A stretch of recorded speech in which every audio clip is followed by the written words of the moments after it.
Velamal Bodhi campus in 40 days NEET crash course. Call 70925 01111.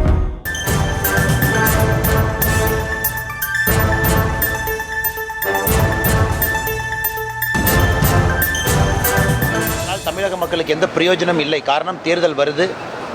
தேர்தல் வந்த பிறகு, புதிய ஆட்சி வந்த பிறகு மறுபடியும் அவங்க நிதிநிலை அறிக்கை போடுவாங்க. எந்த பிரயோஜனம் இல்லை என்றாலும் கூட கடந்த 4 ஆண்டுகளில் திராவிட முன்னேற்ற கழகம் எந்த அளவுக்கு பாதையை கடந்து வந்திருக்கின்றார்கள் என்பது வெட்ட வெளிச்சமாக இந்த நிதிநிலை அறிக்கையில் பார்க்கலாம். முதல்ல ஆரம்பிக்கணும்னா, நடந்து முடிந்த ஃபினான்ஷியல் இயர் 2025-26 முடிஞ்சிருக்கு. இன்னைக்கு வரைக்கும் நம்முடைய கடன் என்பது 9,29,000 கோடி, 9,29,000 crore, 9,29,000 கோடி. அடுத்த ஆண்டு 2026-27 அடுத்த ஃபினான்ஷியல் இயர் முடியும் பொழுது மொத்த கடன் என்பது 10,62,200 கோடிக்கு போயிருக்கும். அப்போ ஒரே ஆண்டில் திராவிட முன்னேற்ற கழகத்தினுடைய அரசை பொறுத்தவரை இதை சமாளிக்கணும் அப்படின்னா 1,33,000 கோடி கடனை ப்ரொஜெக்ட் பண்ணுறாங்க. ஒரே ஆண்டில் 1,33,000 கோடி கடன் வாங்கணும். இந்த நிதிநிலை அறிக்கையில் தமிழகம் 10 லட்சம் கோடி ரூபாய் கடனை தாண்டி 10,62,200 கோடிக்கு போயிருக்கும். ஒரு ஆட்சி இருக்குன்னா கடனை குறைக்கணும். அந்த மாநிலத்தினுடைய பொருளாதார அடிப்படையில் அந்த கடன் குறைஞ்சிருக்கணும். டெப்ட் டு ஜிடிபி ரேஷியோன்னு சொல்லுவோம். அதுவும் தமிழகத்தில் குறைந்தபாடில்லை. கடனை அதிகமாகக்கூடிய ஆட்சி. போன ஆண்டு நிதிநிலை அறிக்கை கொடுத்த பொழுது மாநிலத்தினுடைய ரெவென்யூ ரெசிப்ட், அதாவது மாநிலம் எந்த அளவுக்கு வருமானத்தை ஈட்டி இருக்கிறாங்க அப்படிங்கிறத ரெவென்யூ ரெசிப்ட்னு சொல்லுவோம். அது ரொம்ப முக்கியமான ஒரு புள்ளி விவரம். திராவிட முன்னேற்ற கழகம் போன ஆண்டு நிதிநிலை அறிக்கையில் இந்த ஆண்டு ரெவென்யூ ரெசிப்ட் 3,31,569 கோடி ரூபாய் ஈட்டுவோம் என்று சொன்னார்கள். அதாவது இந்த ஒரு வருஷம் முழுவதுமே 3,31,000 கோடி ரூபாய் வருமானத்தை ஈட்டுவோம். ஆனால் 3,09,000 கோடி தான் வருமானத்தை ஈட்டி இருக்கிறாங்க.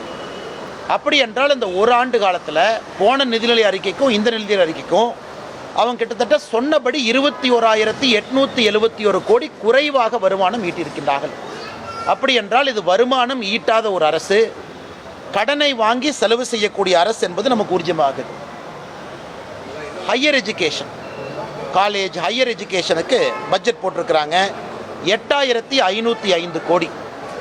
ஆனால் போன பட்ஜெட்டுக்கும் இந்த பட்ஜெட்டுக்கும் பார்த்தீங்கன்னா இது வெறும் 11 கோடி மட்டும்தான் அதிகம்.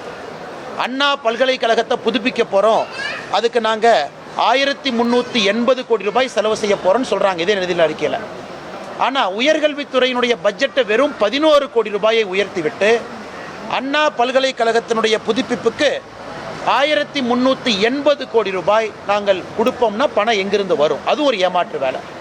ரொம்ப ஆச்சரியம் என்னென்னா, திராவிட முன்னேற்ற கழகம் ஆட்சிக்கு வந்த பொழுது cross enrolment in higher education, அதாவது 12ஆம் வகுப்பை தாண்டி மேலே படிக்கக்கூடியவங்க இந்தியாவில் தமிழகம் அதிகமாக 49 விழுக்காடு இருந்தது cross enrolment in higher education. இந்த நிதிநிலை அறிக்கை பார்க்கும் பொழுது அது 47 விழுக்காடுக்கு வந்திருக்கு. அப்படின்னா 2% இந்த திராவிட மாடல் ஆட்சியில் 2% மேற்படிப்பு படிக்கக்கூடிய மாணவர்களுடைய படிப்பு என்பது 2 விழுக்காடு மொத்தமாக குறைந்திருக்கிறது.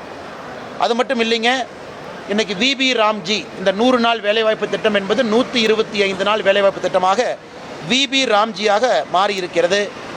போன ஆண்டு 29,000 கோடி 29,465 கோடி ஒதுக்கிய திமுக அரசு இந்த ஆண்டு வெறும் 28,687 கோடி ஒதுக்கியிருக்கிறாங்க. எதற்காக இதை கேட்குறேன் அப்படின்னாங்க, இன்னைக்கு திராவிட முன்னேற்ற கழகத்தை பொறுத்தவரை 150 நாள் கொண்டு வருவோம் என்று சொன்னார்கள். இன்னைக்கு அதைவிட குறைவாக ஒதுக்கியிருக்கின்றார்கள். 40% விபி ராம்ஜியினுடைய பட்ஜெட்டை மாநில அரசு கொடுக்கணும். இதிலிருந்தே தெளிவாக தெரிகிறது தமிழ்நாட்டில் இவங்க இந்த 125 நாள் வேலைவாய்ப்பு என்பது வெறும் ஒப்புகை சப்பானியாக மட்டும்தான் பேசி கொண்டிருக்கின்றார்கள்.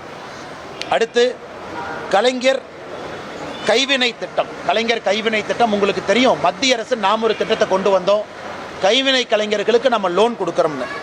அந்த கலைஞர் கைவினை திட்டத்தில் வெறும் 23,879 பேர் தான் அப்ளிகேஷனை கொடுத்துருக்குறாங்க. ஆனால் மத்திய அரசு இந்த திட்டத்தை கொண்டு வந்த பொழுது மு.க. ஸ்டாலின் அவங்க அதை நிறுத்தி வச்சாங்க. அப்போவே பல லட்சம் மக்கள் இந்த திட்டத்திற்கு அப்ளிகேஷன் கொடுத்துருந்தாங்க. மத்திய அரசினுடைய போர்ட்டலில் பல லட்சம் பேர் ரெஜிஸ்டர் பண்ணாங்க. எனக்கு தெரிஞ்சு தோராயமாக 8 லட்சத்துக்கும் சராசரியாக இந்த ரெஜிஸ்ட்ரேஷன் இருந்துச்சு தோராயமாக. ஆனால் அந்த திட்டத்தை நிறுத்திட்டு கலைஞர் கைவினை திட்டம்னு அதற்கு பதிலாக கொண்டு வந்த திட்டத்தில் வெறும் 23,879 பேர் தான் ரெஜிஸ்டர் பண்ணியிருக்காங்கன்னா அத்தனை லட்சம் பேர் எங்கே போனாங்க? அந்த கைவினை கலைஞர்களுக்கெல்லாம் ஒரு வாய்ப்பு இல்லையா? அதுவும் ஒரு ஏமாற்று வேலை என்பது மிக தெளிவாக நமக்கு தெரிந்திருக்கு. Velamal Bodhi campus in 40 days NEET crash course. Call 70925 01111.